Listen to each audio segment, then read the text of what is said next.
जय हिंद जय भीम।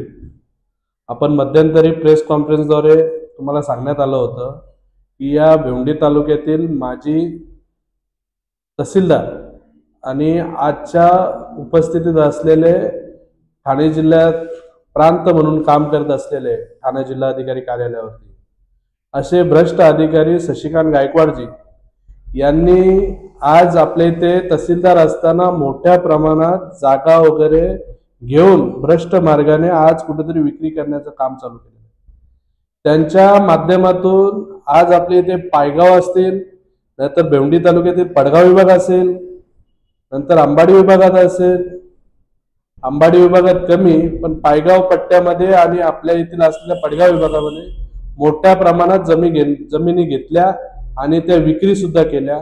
आमच्या खारबाव पट्ट्यातील असंख्य अशा ज्या जमीनदारांना कुलाच्या जमिनीवाल्यांना ज्या पद्धतीने सावकारांच्या बाजूने काही डिसिजन देऊन आज मोठ्या प्रमाणात जमीन लादण्याचं काम या शशिकांत गायकवाड माजी जे तहसीलदार होते भिवंडी तालुक्याचे यांनी केलेलं आहे।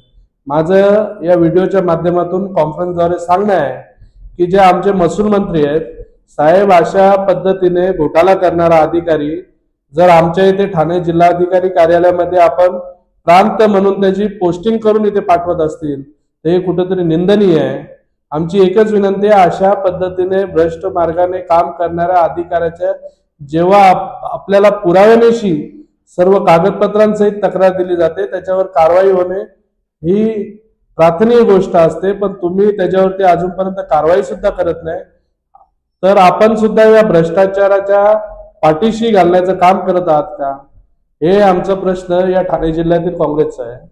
आमच्या इथे उपस्थित असलेले आमचे कलेक्टर साहेब, आमचे माननीय पांचालजी यांना सुद्धा आमचं म्हणणं आहे की तुम्ही अशा भ्रष्ट अधिकाऱ्याला तुमच्या हाताखाली अशा पद्धतीने कामं करण्यासाठी ठेवत असतील तर तुमचा सुद्धा आम्ही निषेध या व्हिडिओ कॉन्फरन्सिंगद्वारे करतोय। कारण तुम्ही या अशा भ्रष्ट अधिकाऱ्याला त्वरित जाब विचारला पाहिजे होता, कारण तुम्ही ठाणे जिल्ह्याचे अध्यक्ष सुद्धा आहेत भ्रष्टाचार निर्मूलनाचा, आणि अशा पद्धतीने भ्रष्ट मार्गाने संपत्ती गोळा करणाऱ्या अधिकाऱ्याचा कुठल्याही प्रकारचा खुलासा न देता आतापर्यंत त्याला कामावरती आपण रुजू कसं काय ठेवलेलं आहे हा प्रश्न मला तुमच्या समोर आहे। आणि माननीय मुख्यमंत्री साहेब, आपण पारदर्शकतेचा जो चोला ओढवलेला आहे, आपण मोठमोठ्या भाषण करत असता, आज सुद्धा निवडणुकीच्या काळात तुम्ही भाषण करत असतील, पण अशा पद्धतीने भ्रष्ट अधिकारी जर आमच्या ठाणे जिल्ह्यात भिवंडी तालुक्याला लुटून आज कुठेतरी तो कार्य करत असेल आणि पुन्हा एकदा या ठाणे जिल्ह्याला लुटण्यासाठी तो जर इथे कार्यरत असेल तर त्याच्यावरती कारवाई होणे ही काळाची गरज आहे।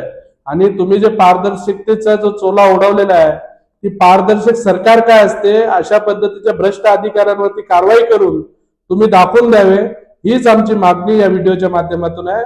अन्यथा या अशा पद्धतीच्या अधिकाऱ्यांना आम्ही ऑफिसमध्ये घुसून त्यांच्यावरती काळा फासण्याचा प्रकार आम्ही करू, त्यावेळेस कायदा सुव्यवस्थेचा प्रश्न निर्माण झाला तर याला जबाबदार सुद्धा मुख्यमंत्री साहेब आपण असाल, महसूल मंत्री साहेब आपण असाल, हे मी आपल्याला दाटावून सांगतो। कारण अशा पद्धतीने ठाणे जिल्ह्याला लुटणारे अधिकारी व भिवंडी तालुक्याला परस्पर लुटणारे, आमच्या शेतकऱ्यांना लुटणाऱ्या अधिकाऱ्यांची आमच्या ठाणे जिल्ह्यात गरज नाही, यांना बडतर्फ करा आणि घरी बसवा, हीच मागणी आमची या व्हिडिओच्या माध्यमातून आहे।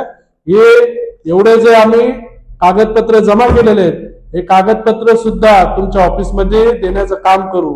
आज त्यांच्या विरोधात एवढे पुरावे आम्ही जमा केलेले आहेत, हे पुरावे सुद्धा देण्याचं आम्ही काम करू व आपण यांच्यावर कारवाई करा अशीच मी मागणी या पद्धतीने करतोय। आणि येत्या काळात PWDच्या माध्यमातून असंख्य अशा अधिकाऱ्यांनी सुद्धा आमच्या भिवंडी तालुक्यात भ्रष्ट मार्गाने पैसा कमवलेला आहे, त्यांच्या सुद्धा संपत्तीचा अशाच पद्धतीने माहिती सगळ्यांसमोर दाखवण्यात येईल, हेच सांगतो। जय हिंद जय भीम।